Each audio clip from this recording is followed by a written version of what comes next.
Bienvenidos a un nuevo episodio de la temporada 1 de Charrúa Podcast.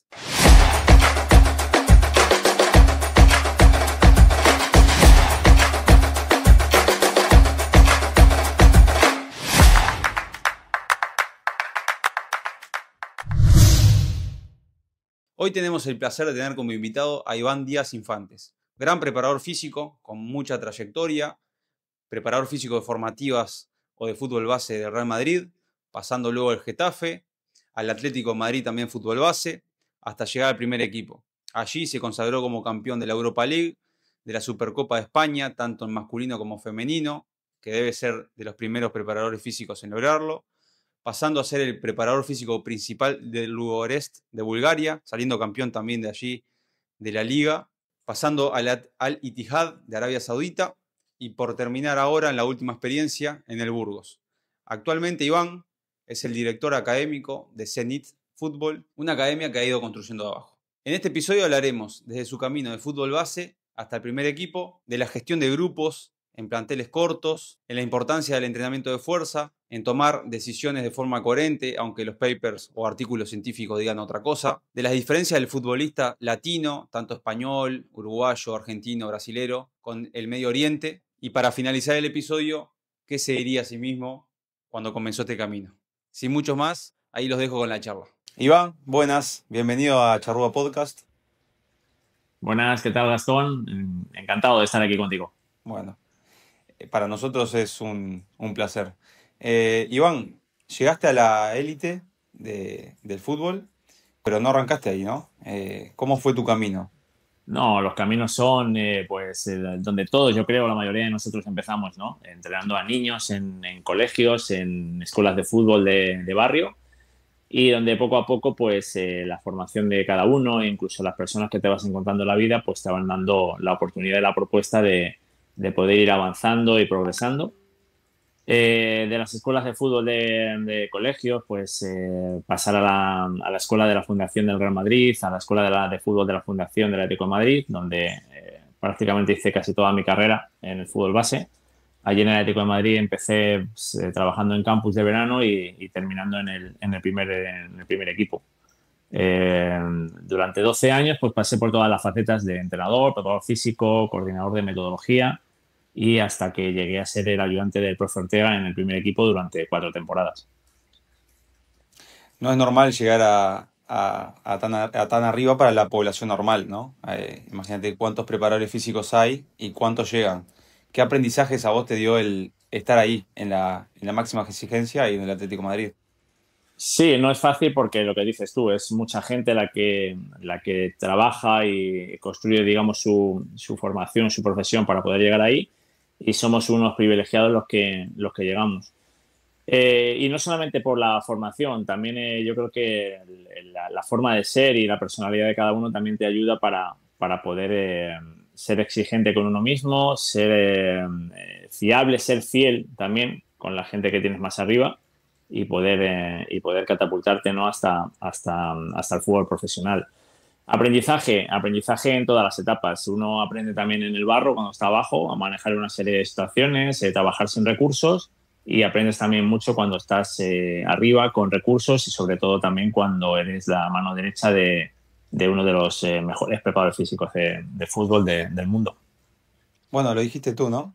Has pasado por todas las etapas y eso creo que te ha dado un gran aprendizaje, que no solamente lo que es la ciencia, sino las habilidades blandas, ¿no? Lo que se dice, el manejo, la gestión de grupo, manejar a un jugador, no manejar al jugador, pero manejar las emociones, cómo llegarle, trabajar quizás sin recursos, y cuando te encontrás con todo, bueno, capaz es un poquito más fácil. No digo que sea fácil, ¿no? Obviamente por algo hay pocos ahí, y difícil también es mantenerse, pero estar 4 años creo que es un logro importante.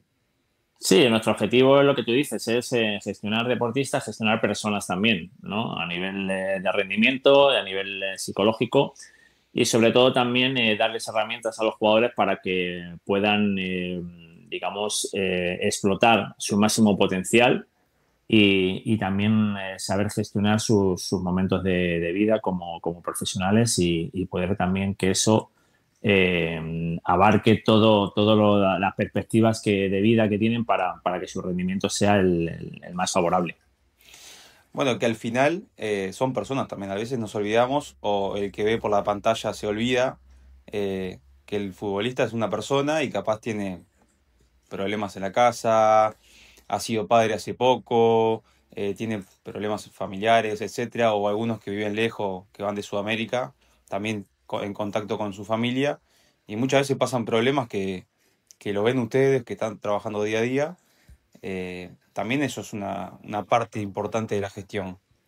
Muy importante, pero ya no solamente el cambio de un continente a otro, de culturas o de horarios, sino también simplemente el hecho de cambiar de club.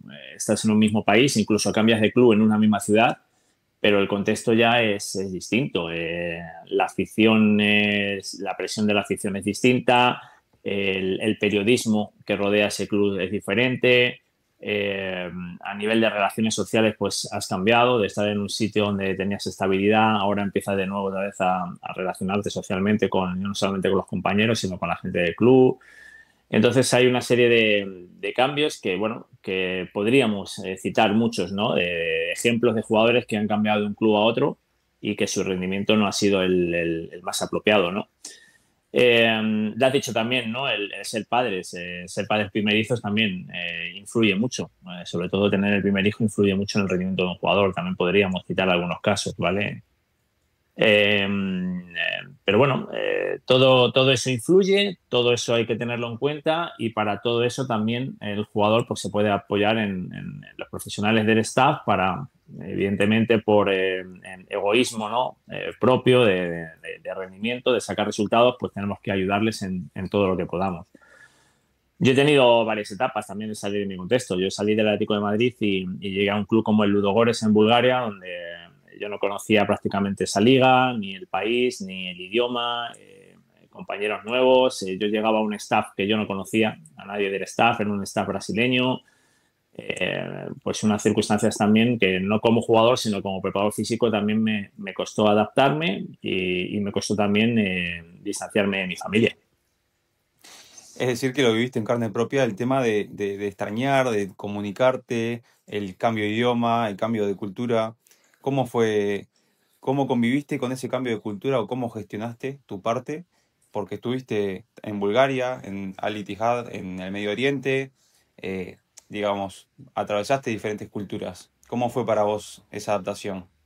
Sí, han sido diferentes porque, bueno, Bulgaria no deja de ser un país europeo con cierta estilo de vida europeo, aunque tienen también mucha influencia turca, mucha influencia de la Unión Soviética a la hora de vivir, de convivir, de convivencia.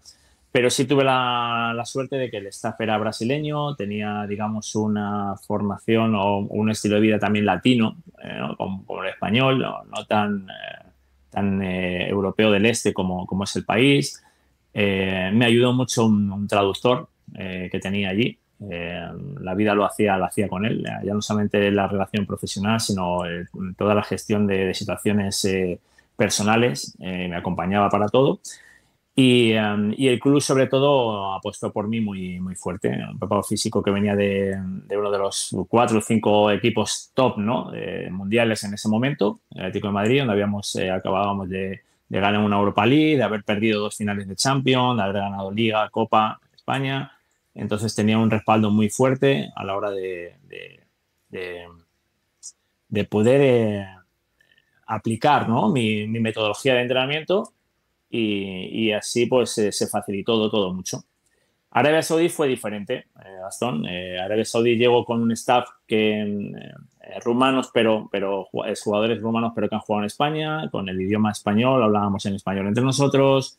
Ya iba con ellos, no es que nos encontramos allí, sino que ya nos conocíamos anteriormente, ya nos conocíamos nuestra metodología de trabajo, ya habíamos podido planificar ciertos aspectos de metodológicos antes de llegar allí y donde todos nos acompañábamos en una situación de vida cultural muy diferente, que es una vida musulmana con ciertos matices de vida diferentes al europeo, y donde, pues, por ejemplo, los biorritmos de entrenamiento cambian porque los entrenamientos son por la noche y la cultura en alimentación, en nutrición, en cuidados, ¿no? En ese entrenamiento invisible, pues todavía no son muy conscientes de ello. Entonces, teníamos que trabajar también en ese aspecto. ¿Notaste alguna diferencia en el jugador del Medio Oriente árabe? En el entrenamiento, en lo que vos me decías que no hay mucha conciencia, pero también en el tipo de jugador, como, digamos, eh, las dosis de entrenamiento que le aplicabas, cómo respondían con esa capaz, esa falta de cultura del rendimiento, de alto rendimiento, ¿no? Tiene una falta de cultura de, digamos, del esfuerzo diario, ¿vale? Pero luego son jugadores que en el partido lo dan todo. Se entregan hasta el máximo, hasta la extenuación. O sea, son auténticos guerreros. Si tomamos datos de carga externa mediante los GPS y la monitorización, yo he tenido jugadores que han pasado incluso en alta intensidad, en metros de alta intensidad, en posición a muchos jugadores de Europa.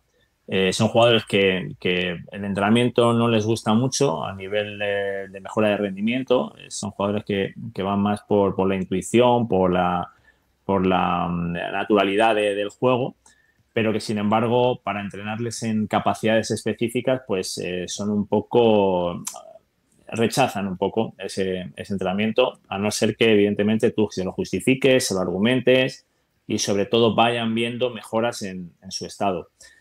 Jugadores que hacen muchos metros a alta intensidad durante un partido, pero que luego necesitan a lo mejor 2 o 3 días de recuperación porque no están habituados en el entrenamiento a tener una buena base de recuperación de ese esfuerzo, pero que luego dentro de 5 días están preparados de nuevo para volver otra vez a tener una carga de metros a alta intensidad bastante elevada.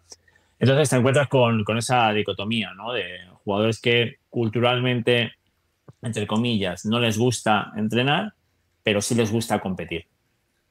Bueno, se ha visto ahora, se ha visto ahora en el Mundial de Clubes, ¿no? Tanto en el Mundial de Clubes como en los mundiales anteriores, cómo daban batalla los equipos árabes.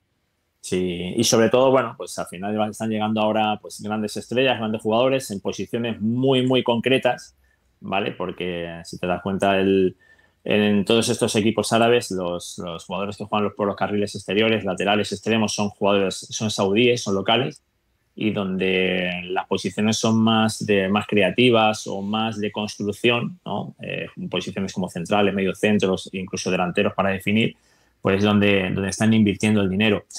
Y evidentemente invierten el dinero ahí porque tienen esa necesidad, ¿no? de jugadores que entiendan el juego, pero también porque por naturaleza biológica el jugador saudí es muy veloz, es muy explosivo y en esas posiciones de banda pues es donde el jugador saudí explota todas sus características. Y saliendo un poquito de lo que es el rendimiento, ¿qué aprendizaje te podés llevar tanto del Medio Oriente, de Arabia, como de un país como Bulgaria, que hasta la caligrafía es diferente, ¿no? Sí, ahí es el idioma es cirílico. Claro. Uh-huh. ¿Qué aprendizaje te podés llevar de eso? Aprendizaje de adaptarte y sobre todo de respetar, ¿no? De respetar lo que hay en el país a nivel cultural, lo que hay en el club a nivel metodológico, lo que esos jugadores están habituados, ¿vale? A hacer y a partir de ahí pues ir construyendo poco a poco lo que tú consideras que puedes aportar, ¿no? Y mejorar. Pero la idea que me llevo, el aprendizaje que me llevo es que hay que respetar lo que hay que respetar lo que se ha hecho, lo que otros compañeros, otros profesionales han hecho y han trabajado en ese club y a partir de ahí informarte, de recibir toda la información que puedas a nivel médico, a nivel nutricional, a nivel psicológico, a nivel técnico-táctico y a partir de ahí construir lo que tú crees que debes mejorar, cambiar, modificar, variar, pero sobre todo con el máximo respeto al bagaje, ¿no? Cultural, metodológico que ya tienen en el club o en el país. Bueno, al final lo que uno debería de hacer, o una de las cosas que a la persona le da un valor agregado es la adaptación, ¿no? Como vos decís. Tú en Arabia Saudí tú no puedes poner los entrenamientos cuando tú quieras. Claro. Hay unos ritos religiosos a unas horas y te tienes que regir por ahí. Entonces, simplemente es un ejemplo, ¿no? Un poco de adaptación que tienes que asumir por respeto a su religión y a sus creencias. Y el calor, como dijiste, allá Y y eso, y sobre la temperatura. Y se entrenaba por la noche, los partidos son altas horas de la noche, entonces te tienes que adaptar y a nivel biológico también influye, ¿no? No es lo mismo entrenar por la mañana que entrenar por la noche cuando ya hay un cansancio acumulado durante el día. Jugadores que sí, que son profesionales, que descansan para entrenar por la noche, pero el hecho de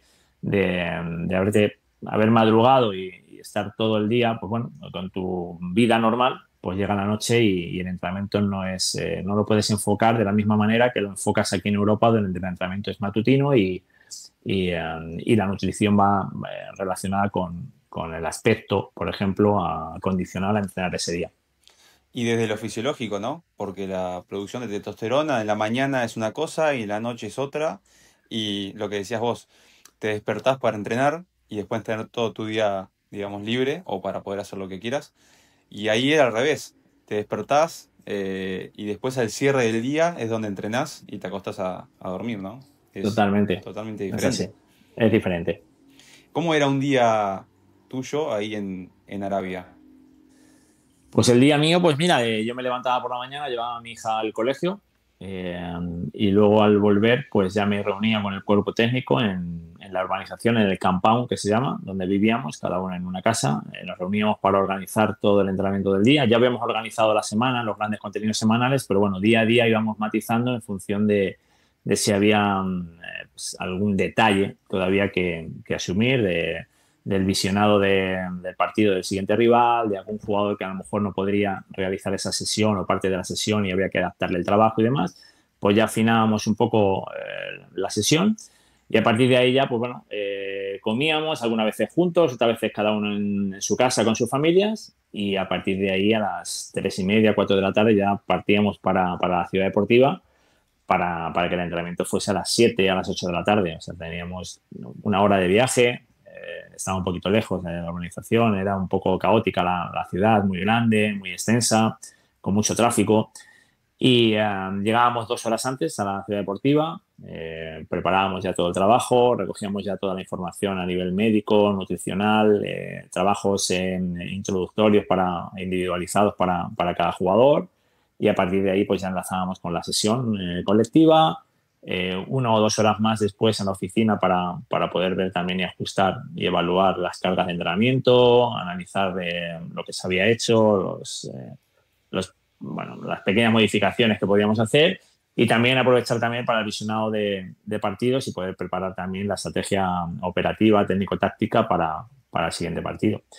Y vuelta a casa otra vez, pues a veces hasta 1 hora y media de coche, ¿vale? Porque por la noche es cuando la gente vive allí, es por la noche cuando la gente sale al ocio y también a realizar cualquier gestión administrativa en la ciudad y tardábamos hasta 1 hora y media de vuelta hasta volver a casa. Se hace duro. Sí, se hace duro porque ves que pierdes demasiado tiempo, ¿no? en la carretera. O sea que... Pero bueno, una vez que te habitúas, lo haces. Lo haces. Además viajábamos muchas veces juntos, el cuerpo técnico en el mismo coche. Aprovechábamos el viaje para hablar, para debatir, para ajustar situaciones de entrenamiento. O sea que era parte de la oficina, ¿no? El coche. Enlazando una pregunta que luego te voy a hacer. Tú me dices que durante los días iban viendo si algún jugador, por ejemplo, ahí en Arabia, cuando tú estabas a cargo, tanto también como te podría pasar en Lugo Orest, no podía entrenar. Uh-huh. En una entrevista en Offsiders, he estudiado para hacerte alguna pregunta diferente. Lo que mencionabas era que en el Atlético de Madrid, al tener una plantilla corta, usaban jugadores de la cantera, de fútbol base. ¿Cómo Sí. gestionabas ahí, tanto en Ludogorets, en Bulgaria, como en Arabia? Pues en Bulgaria era una plantilla muy extensa, muy extensa. Teníamos hasta 25 jugadores y la verdad que pocas veces hemos solicitado jugadores del filial o de la plantilla B para acomodar el entrenamiento. Pero sí, en el Atlético de Madrid lo que te comentabas que en Offside era hablé, ¿no? Que yo le era encargado de pedir a los jugadores del filial o de los juveniles de División de Honor A para completar entrenamientos del primer equipo.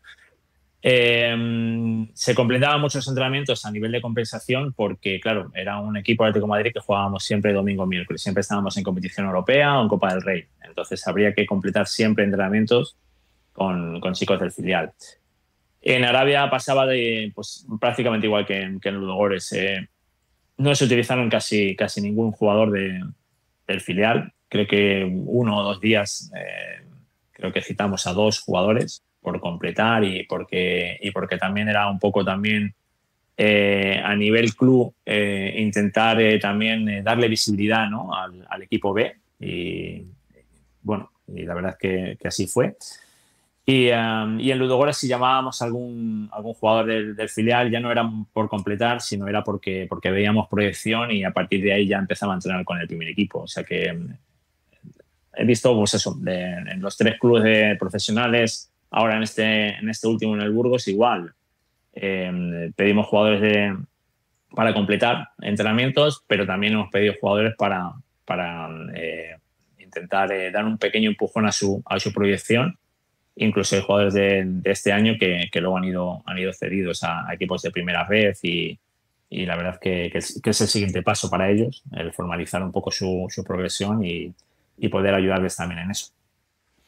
Bueno, mencionaste una de las partes que me interesaba, que era uno de tus roles ahí en el Atlético de Madrid, junto con el profe Ortega, era el llamado a jugadores de la cantera de fútbol base Ujú. para venir al primer equipo, para completar una tarea o un entrenamiento.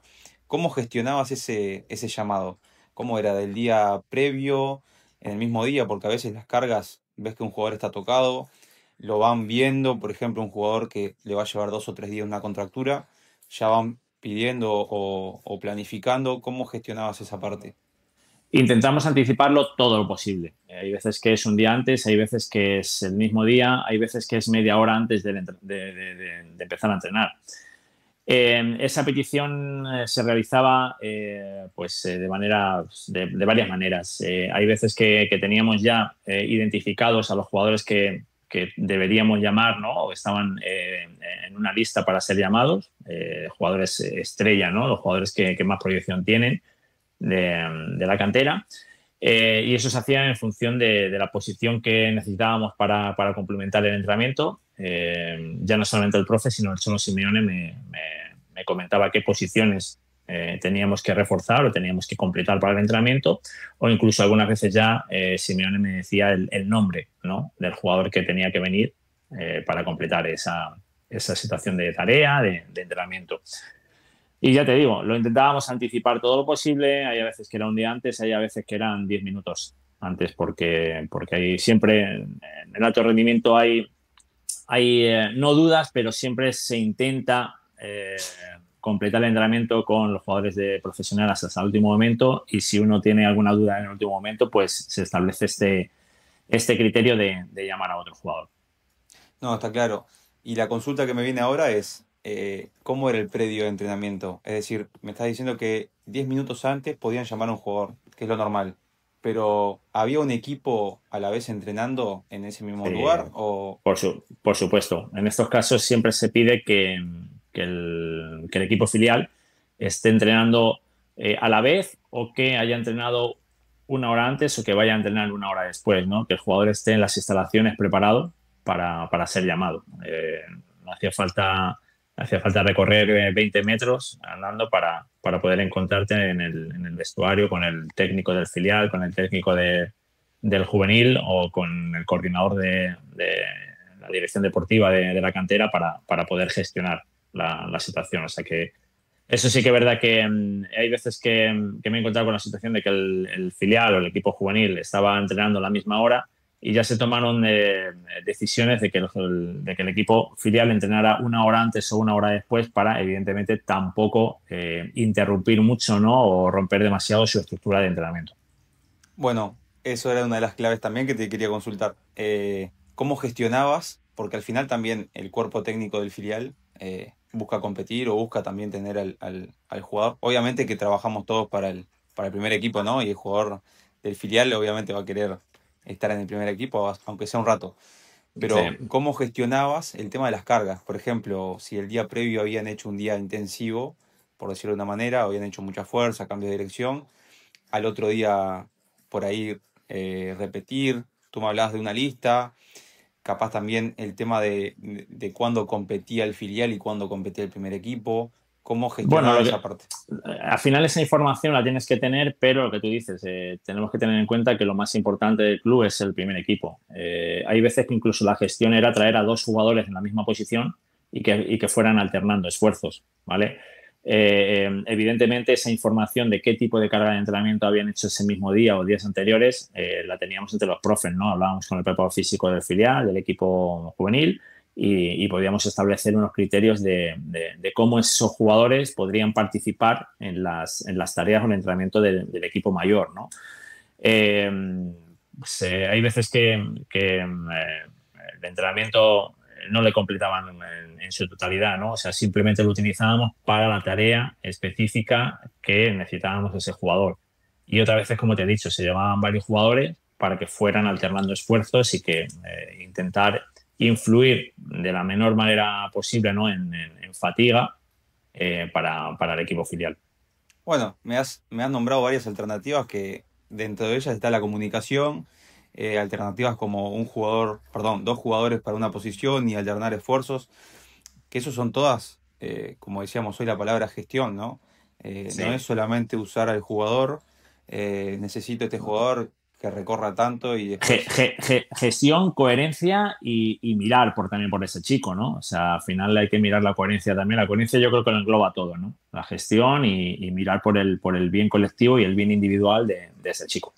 bueno, y eso creo que enlazado a lo que hablábamos hoy, es el aprendizaje de haber, en tu caso, ¿no? Haber pasado por toda la base hasta llegar y saber entender lo que le puede pasar a la otra persona, al jugador, al cuerpo técnico, etcétera. Eso está. Claro, yo he pasado por la etapa de poder tener en Benjamines, Alevines, a Rodri, a Lucas y Teo Hernández, a Saúl, a Coque, y luego ser la persona que les llama para que vayan completando entrenamientos en el primer equipo y luego compartir con ellos ya los éxitos como profesionales, ¿no? O sea, he visto un poco las tres etapas de los jugadores, ¿no? De tenerlos como niños, de tenerlos como promesas y ser tú, ¿no? El enlace de que vayan viniendo a entrenar con el primer equipo y también ya vivir con ellos la experiencia de ser profesionales y de ganar títulos. Sí, creo que eso vale hasta más que un título, ¿no? Sí, eso es bonito, bonito. Iván, una de las cosas que mencionabas en otras entrevistas era que ahí con el cuerpo técnico del Cholo Simeone, el profe Ortega, llevaban al jugador al límite de su rendimiento en el día a día. Bueno, se ha visto eh, un poquito ¿viste? de polémica, que vomitaban en los entrenamientos, etcétera. Pero a su vez, eh, el Cholo Simeone no le gustaba las plantillas largas, ¿no? Muchos jugadores, porque lo que mencionaba también era que había que citar jugadores y había que dejar jugadores afuera. Y eran, Ujú. entre comillas, enemigos que capaz hablaban entre ellos, que caras largas, que luego capaz planteos. ¿Cómo hacían cuando se cruzaba ese límite y aparecían las lesiones? Porque lo que se mencionaba era así, habían 5 o 6 lesionados, pero el Atlético de Madrid siempre competía, siempre estaba ahí arriba, le ganaba al Real Madrid, le ganaba al Barcelona. ¿Cómo se hacía cuando se cruzaba ese límite? Sí, esas son dos características de su gestión. La gestión de tener una plantilla corta para tener a todo el mundo enchufado, todo el mundo partícipe y todo el mundo sintiéndose importante, ¿vale?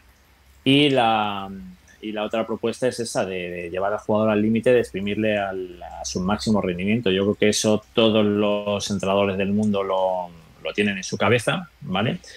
Y evidentemente cuanto más exprimes a las capacidades de un jugador, pues más cerca, ¿no? de la lesión estás. Por eso el trabajo preventivo es muy importante, el cuantificar bien las cargas, el alternar bien las cargas, en utilizar bien los descansos, en hacer consciente al jugador lo importante que es el entrenamiento invisible, el descanso, el evitar problemas, la nutrición, la gestión psicológica. Es importante también hacerlo. Y ahora, claro, me preguntabas bueno, que esa polémica, ¿no? De cuando aparecían las lesiones, ¿qué hacías? Bueno, pues ya se ha visto lo que se hacía, ¿no? Pues intentar colocar a otros jugadores en otras posiciones, ¿no? Lo hizo con Saúl de lateral izquierdo, lo hizo con Tomás de lateral derecho. También es bueno tener ese tipo de jugadores polivalentes que te pueden, ¿no? Te pueden ocupar otras demarcaciones en el campo y todavía mantener su nivel. La plantilla corta, yo soy también muy defensor, ¿no? de tener una plantilla corta, porque yo creo que dan, lo que tú dices, ¿no? Menos problemas a jugadores que siempre están en la grada y todos se sienten partícipes, y porque la temporada es muy larga y casi 300 entrenamientos y de cada entrenamiento hay que intentar exprimirlo al máximo. Y sobre la delgada línea, ¿no? de exprimir al jugador para poderle tener al máximo rendimiento, en su plenitud de rendimiento, pero con el riesgo, ¿no? de que haya etapas durante la temporada que acumules muchos lesionados. Pues bueno, ahí está un poco la situación o la definición de qué tipo de metodología, ¿no? vas a llevar a cabo, si una metodología más acorde a sacar el máximo rendimiento del jugador lo antes posible, o intentar bajar un poco, ¿no? el pie del acelerador y no tener al jugador a lo mejor al 100%, pero sí tener a todos, ¿no? disponibles al 90%, ¿vale? Pues bueno, ahí es cada uno la decisión que quiera tener, el número de competiciones que estés jugando y por los objetivos que estés jugando.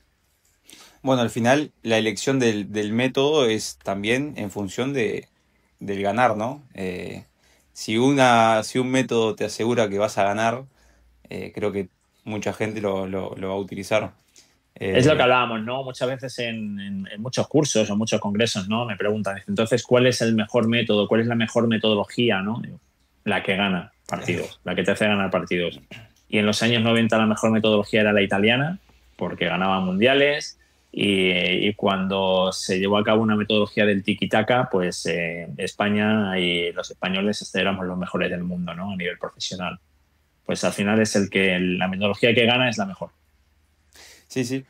Te quería también preguntar, cuando me hablabas del método, hablábamos de las lesiones, yo te consulto por la fuerza. Una de las cosas que mencionabas era de las altas cargas que viste desarrollar tanto a Fernando Torres, por ejemplo, un jugador de ahí del Atlético de Madrid, como a Diego Costa. ¿Qué relación le encontrás a ese levantamiento de altas cargas con las lesiones y con el rendimiento físico? Bueno, cuando hay un trabajo de una metodología con altas cargas, evidentemente el jugador tiene que estar preparado para eso. Pero no solamente le preparamos durante el tiempo que está con nosotros, ese jugador tiene que tener ya un historial de preparación, ¿vale? Para poder llevar una metodología de este estilo.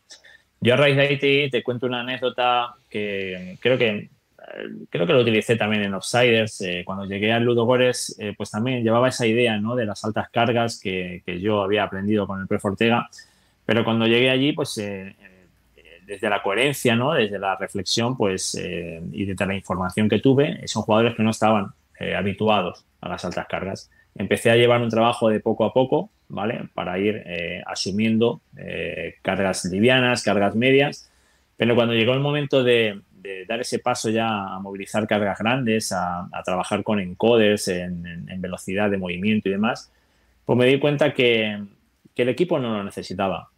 El equipo ya era un equipo ganador de por sí. Teníamos a los mejores jugadores. El entrenamiento preventivo era bueno y no teníamos prácticamente lesiones. Tenía que abogar más por otras decisiones. Y es que había 3, 4 jugadores ya veteranos que eran titulares siempre, que eran muy importantes en el equipo, pero bueno, ya su veteranía les hace entrar en una situación de ganancia de peso, les sobraban algunos kilitos, ¿no? Pues intenté, pues no, al final llevé a la conclusión de que con esos jugadores no había que hacerles un trabajo de magnitud, de aumentar su rendimiento, de aumentar sus capacidades, no. Había que mantenerles en sus capacidades, porque eran unas capacidades de inteligencia muy altas las que tenían del juego y que solamente teníamos que intentar mantenerles en un peso ideal o cercano al peso ideal, ¿vale? Esos jugadores, por ejemplo, no movilizaban ni cargas no altas ni cargas medias, era un trabajo preventivo. Incluso cuando incluía algún trabajo de pliometría, de saltabilidad, de CMJ, de Abacov, esos jugadores no hacían ninguna transferencia de saltabilidad, hacían una transferencia coordinativa, en skipping, en frecuencia, en amplitud, pero no hacían ningún tipo de saltabilidad vertical, ¿vale? ¿Por qué? Porque eran jugadores que tenían ligero exceso de peso, mayores, con dolencias ya en articulaciones, en espalda y demás, y no era aconsejable que esos jugadores tuviesen más dolencias, sino que era bueno para el equipo que esos jugadores estuvieran preparados para jugar. Y si les dolía la espalda y las rodillas, no iban a estar preparados para jugar. ¿Vale? Entonces Bueno, tomé decisiones desde el punto de vista de la coherencia, ¿no? Que hablábamos antes, ¿no? Hay que ser coherentes. sí, sí, sí. No, coherencia, y te iba a decir, es una demostración de la lucha del ego y del otro lado el bienestar del jugador, que al final es el más importante. Eh, Sí. Porque, por ejemplo, uno quizás piensa que lo mejor, o porque en un artículo científico dice que es el levantamiento con altas cargas, y después están los dolores y no le permite jugar. Vos me decías que son jugadores importantes, que eran inteligentes, que resolvían y que eran los mejores. Quizás lo que tenés que hacer es tenerlos en pista, tocar algunas cositas, pero mantenerlos en pista el mayor tiempo posible, ¿no? Totalmente. La evidencia científica te dice eso, ¿no? El entrenamiento para aumentar la velocidad hay que trabajar con la fuerza, altas cargas, una sentadilla a menos de 0,5 metros por segundo en el encode y demás. Bueno, te puedes crear un montón de metodología científica, pero no te dice que ese entrenamiento sea el mismo para jugadores de 20 años que para jugadores de 36, ¿vale? Entonces hay que tener en cuenta pues, lo que tú dices, ¿no? El historial de cada uno, las dolencias, las patologías que puedan tener y sobre todo el momento emocional y psicológico que cada jugador ya tiene en su vida, ¿no? Cada rol, ¿no? El rol que cada jugador tiene en su club. Y muchas veces se agarra un párrafo, un artículo científico donde dice que lo mejor es levantar una sentadilla con cargas altas, pero no se dice tampoco que está en condiciones de, digamos, con jugadores de 20 años, en una condición de temperatura, etcétera. O jugadores que llevan haciéndolo ya durante toda su vida, sí, jugadores que no lo han hecho nunca, ¿vale? No es claro, no es lo que se populariza, eso mismo. Y también los artículos científicos muchas veces se estudia poblaciones amateur o estudiantes de educación física, porque por un tema de, obviamente, de lo que es el alto rendimiento, no se puede estudiar jugadores de No, alto rendimiento. evidentemente no se pueden utilizar muestras porque es demasiado riesgoso. Sí, está muy bien, está muy bien. Iván, como para ir cerrando, te quería preguntar por tu proyecto, Construyendo Fútbol, que ahora me dijiste que, previo a la conversación, que cambió de nombre, se llama Zenit. ¿Podés contarnos un poquito de eso? Bueno, es un proyecto que nace con un exjugador mío de la cantera del Atlético de Madrid, con Ángel Encinar. Él es el director, el CEO, el director general de la plataforma. Yo soy el director académico. Los dos somos los socios fundadores. Y en el recorrido de casi 3 años que tenemos, pues han entrado varios inversores potentes para potenciar la plataforma. Somos líderes en el sector de ventas, de formación. Eh, más de 1.000 alumnos, de más de 30 países, casi 200 profesionales que vuelcan su formación y su conocimiento a la plataforma. Y ahora mismo, pues bueno, a nivel español somos líderes, estamos catapultando mucho la plataforma para poder extender a Sudamérica, a todo Hispanoamérica y en un futuro también tener la plataforma traducida en inglés. Y la verdad es que lo hacemos todo con mucha pasión, con mucho cariño, decidiendo muy bien qué tipo de contenidos y qué tipo de profesionales entran en la plataforma. Invito a todos los profesionales de toda Sudamérica, de toda Hispanoamérica, para que conozcan nuestra plataforma, que antes se llamaba Construyendo Fútbol y que ahora se llama Zenit. Nos pueden seguir en redes sociales, en Instagram, en Twitter y también en el canal de YouTube. Bueno, lo vamos a dejar acá en la descripción el link. Iván, última pregunta para ya dejarte tranquilo. ¿Qué le dirías al Iván cuando arrancó, que se fue de Ávila, tu pueblo, en busca de sus sueños? Bueno, le diría que lo ha conseguido, ¿vale? Que el sueño que todos tenemos de niño, que es el futbolista, evidentemente es muy difícil de conseguir. Yo venía de una familia de dos hermanos también futbolistas que jugaron en segunda división, con unos padres lamentablemente ya fallecidos, pero sé que desde el cielo están muy orgullosos de mí y que han podido disfrutar de mi profesión el tiempo que lo han podido vivir. Le diría eso, que ha cumplido su sueño, que siga, ¿no? Que siga el camino del sueño todavía y que gracias a cómo ha sabido él ir tomando decisiones cuando era un niño, pues soy la persona que soy y soy el profesional que soy. Espectacular, la verdad. Creo que toda aquella gente que te escuche es una gran enseñanza también. Iván, un placer. Creo que has dado mucha información y muy valorable, y aprendizajes también. Y bueno, eh, estaremos subiendo esta entrevista al canal. Allí lo veremos y allí daremos apoyo también, Gastón. Muchas ¿Vale? gracias. Muchas gracias a ti.